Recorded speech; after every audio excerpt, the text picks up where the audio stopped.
Nah, kali ini saya tidak akan membahas itu, namun kebetulan kami sedang mengawal penyemprotan aplikasi fungisida, insektisida di kebun blok 2 ini, dan kami akan sedikit bercerita kami gunakan apa saja insektisida, fungisida di kebun kami pada fase sekarang ini. Ayo kita lihat. Nah, kali ini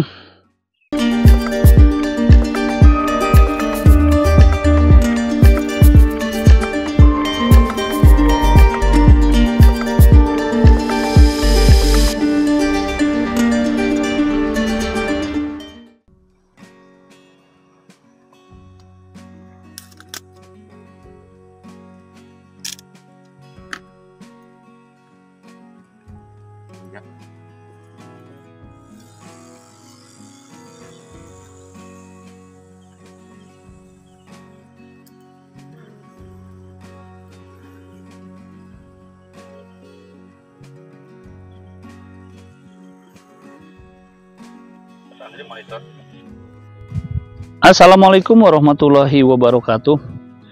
Siang ini kita sedang melakukan penyemprotan pestisida di kebun kami, dan di kebun kami ini ada di blok 2. Blok 2 ini didominasi oleh tanaman kendil dan miki yang sudah kita sambung dengan apenina, dan pertumbuhannya agak terlambat. Gemburkan, kemudian berikan pupuk makro yang cukup sehingga ketika nanti musim hujan dia akan mengejar. Yang paling bagus adalah di bawah tegakan itu tidak perlu ada mulsa, tetapi terus kita bersihkan, kita cabut rumput, kita gemburkan rumput yang ada itu, kemudian kita jadikan kompos. Namun proses itu butuh makan waktu bertahun-tahun untuk kebun seluas ini. Kalau kebun kalian 1 hektar 2 hektar itu tidak perlu pasang mulsa, kecuali kalian memang sibuk Sabtu Minggu, mampu merawatnya hari biasa, ada kegiatan di luar, nah itu boleh kalian menggunakan mulsa.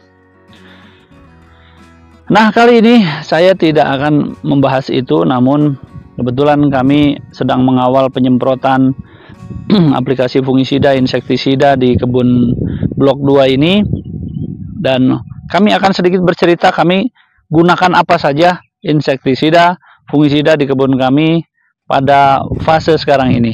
Ayo kita lihat. Nah, kali ini saya mau bercerita tentang beberapa bahan kimia yang kita gunakan. Nah, teman-teman, saya bisa ceritakan pengalaman di kebun kami. Pada fase ini kami telah melakukan perawatan 13715 yang sudah kami aplikasikan di awal, dan alhamdulillah kondisi terakhir di kebun kami pada daun kemudian batang kami sudah melihat indikasi perubahan. Antraks sudah mulai berkurang, kemudian Phytophthora juga berhenti namun tidak berkembang. Namun ini bukan berarti tanaman kami bebas dari hama penyakit, tidak, karena jamur fungisida terutama di DPR 800 itu seperti bom waktu. Ketika kita tidak maintain dengan baik, dia akan mudah berkembang, bahkan menyerang akan lebih jahat lagi. Jadi ada beberapa hal yang harus kita perhatikan. Pertama, menghentikan laju pertumbuhan secara signifikan. Kemudian kita temukan cara atau ritme penanganan. Apakah 1 minggu, apakah 2 minggu, apakah 3 minggu, apakah 1 bulan, aplikasi per aplikasi tersebut. Nah, kemarin kita sudah lakukan pola 1 kali, kemudian 3 hari kemudian, kemudian 3 hari kemudian, dilanjutkan 7 hari kemudian, terus diulang lagi 7 hari kemudian, dan masuk ke 2 minggu sekali. Nah, kali ini kita sudah sedang melakukan perawatan 2 minggu sekali, dan alhamdulillah secara signifikan kami sudah bisa kendalikan pada pada tahapan yang aman. Namun kami tidak mau ceroboh ketika kita akan melakukan mencoba kita rawat 2 minggu sekali. Nah, pola 2 minggu sekali ini akan kita mix, dan alhamdulillah tim kebun kami dengan 6 orang tenaga penyemprotan mampu melakukan penyemprotan full seluruh lahan itu selama 6 hari.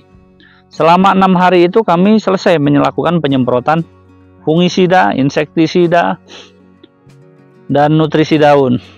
Nah, setelah itu 1 minggu kemudian kami akan support, akan suntikan pupuk organik cair kepada daun, batang, dan tanah perakaran di pohon. Sehingga tim kebun ini dia selama 2 minggu siklus aplikasi itu 1 minggu HPT, 1 minggu itu dengan POC. Jadi 1 minggu full dengan insektisida, fungisida yang nanti bahan aktifnya akan kita mainkan. Jadi ada bahan-bahan aktif yang resisten terhadap tanaman. Itu tidak hanya sekedar teori, kita coba dulu mana yang resisten, mana yang kira-kira berdampak negatif.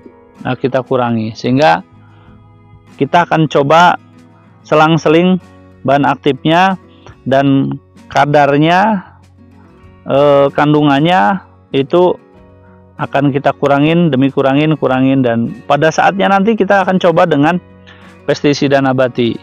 Namun untuk fase-fase rawan seperti ini jangan dulu dilepas untuk nabati, kita tetap full. Seperti kita menggunakan bahan aktif Mancozeb dengan mefenoxam, itu kita gunakan merek Ridomil, yang Ridomil itu harganya lumayan paling mahal. Nah, ketika kita aplikasikan itu nanti pada fase tertentu aman, kita turunkan menggunakan bahan-bahan aktif yang lebih ramah lagi. Kita coba agar kebun itu tidak resisten terhadap fungisida dan insektisida. Nah, kali ini saya mau bercerita apa saja yang perawatan 2 minggu ini kita gunakan. Yang pertama itu adalah dari fungisida. Nah, fungisida biasanya kami gunakan skor. Kebetulan skor kita untuk hari ini habis. Kita gunakan stok yang ada adalah kita gunakan Miravis Duo, hanya saja dibawa ke tempat lain. Miravis Duo kita gunakan. Miravis Duo ini mengandung difenoconazole, kemudian kita gunakan untuk bercak daun alternaria, dan kita tambahkan juga selain Miravis kita gunakan Antila, kemudian bahan Mancozeb 80%, kemudian kita campurkan dengan insektisida. Kita gunakan Dimetoat karena untuk alat buah dan yang lain-lain, karena ini ada sebagian juga yang pentil. Kita gunakan Dimetoat merek apa saja yang ada tersedia, kebetulan Canon, kita gunakan Canon. Kita juga gunakan Emamectyl benzoat, kebetulan kita ada merek Emacel, kita gunakan untuk kutu-kutuan yang masih berbentuk telur, agar nanti perkembangan kedepannya kita bisa memutus mata rantai itu. Dan kita juga gunakan bahan aktif Revenovos, itu untuk racun kontak. Bisa juga kita gunakan Sidametrin dan yang lain-lain. Nah, fungisida dan insektisida sementara ini kami tetap gunakan bersamaan. Kalau memang ada teman-teman yang menganut paham dipisahkan, monggo silahkan. Nah, ini bicara tentang efisiensi waktu yang harus kita aplikasikan serempak di lahan yang luas. Kemudian selanjutnya setelah fungisida dan insektisida, tidak lupa kita gunakan perekat. Perekat itu kita bisa gunakan merek apa saja. Jadi yang pertama tadi fungisida, kita gunakan Mancozeb, terus kemudian bahan aktif konazol tadi, zolzolan, itu kita aplikasikan dengan Mancozeb, kemudian insektisida yang kedua, terus yang ketiga kita perkat, dan yang keempat, nah ini kami gunakan nutrisi daun. Kita gunakan racikan kita sendiri yang kita gunakan menggunakan frozen, kemudian bahan aktif kimianya juga ada, dan itu kita gunakan untuk mengupgrade kondisi ketahanan tubuh, meningkatkan ketahanan tubuh dari pohon tersebut. Nah, kebetulan bungkusnya kami tidak bawa karena memang sudah kita racik di saung dan kita bawa ke lahan sudah berbentuk racikan. Nah, inilah teman-teman yang bisa kami ceritakan. Saya pun bisa melakukan ini karena berguru dari teman-teman pekebun-pekebun yang lain. Kita modifikasi, dan satu hal lagi yang perlu kita ingat, ketika kalian di DPL rendah, belajarlah kepada pekebun yang sudah lebih dulu paham di DPL rendah. Karena di DPL rendah dan DPL tinggi jenis hama penyakitnya berbeda, bos. Jadi jangan paksakan. Dan ketika kalian sudah mampu mengendalikan hama penyakit di DPL rendah, kalian belum tentu akan menguasai hama penyakit di DPL tinggi. Jadi hati-hati menonton konten YouTube, melihat konten YouTube, kita perlu cek berapa DPL kebun dia. Kalau kebun dia sama dengan kebun kita, boleh kita gunakan, kita adopsi formula-formula atau pupuk-pupuk untuk penanganan hama penyakit tersebut. Tapi kalau kebun kalian ada di DPL 200, 300, kok berkaca kepada DPL yang 800, 900, itu nanti kalian akan banyak buang duit. Karena apa? Di DPL 800 up itu hama penyakit, jamur dan yang lainnya itu berkali-kali lipat lebih banyak daripada di DPL rendah. Bahkan saya berapa kali temukan di DPL 200 itu tidak menggunakan fungisida sama sekali. Bahkan fungisida bisa hanya beberapa bulan sekali, itu pun kalau ada serangannya. Kalau tidak ada, mereka tidak gunakan fungisida. Sedangkan di DPL 800 seperti kami ini, fungisida tidak bisa dilepas. Embun upas, kemudian kabut, bajra kalau di sini, atau hama penyakit apapun siap untuk menyerang tanaman kalian. Naon a? Nu mana? Sadayana? Tah ieu. Ieu.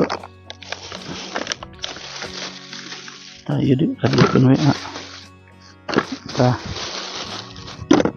Ieu na, canda ka dieu.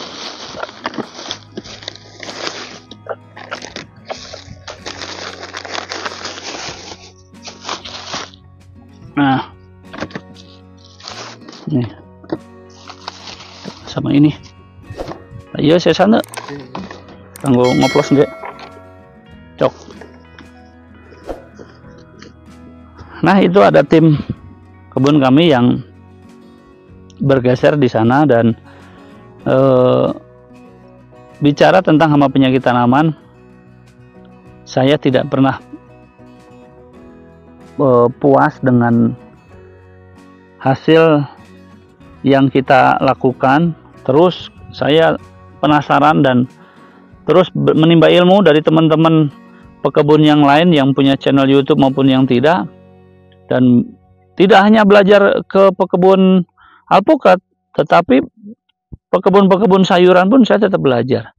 Saya dengan senang hati datang ke kebun kalian untuk menimba ilmu. Saya agak berat hati ketika orang datang ke saya untuk belajar, karena sejatinya saya tidak mampu apa-apa. Saya tidak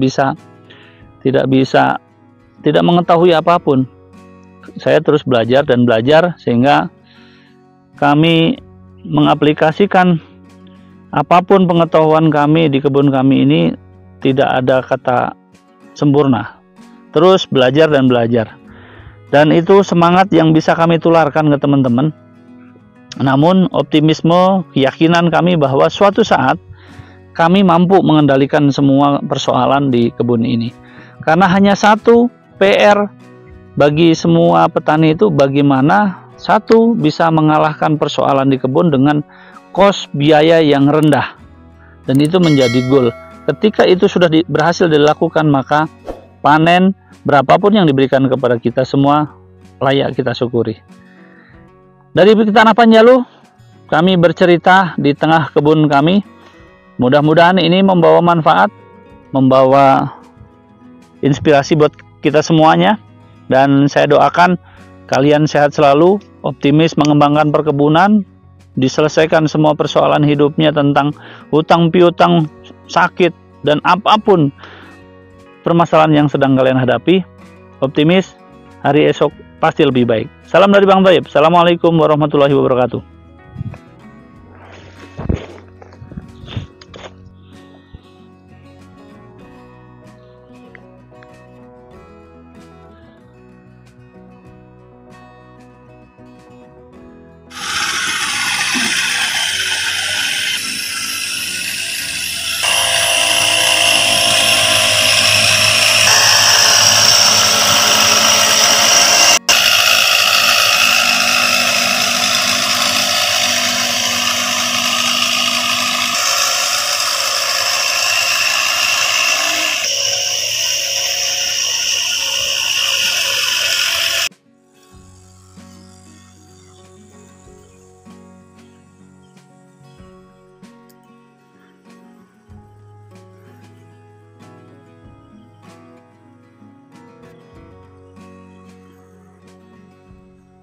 Jadi monitor.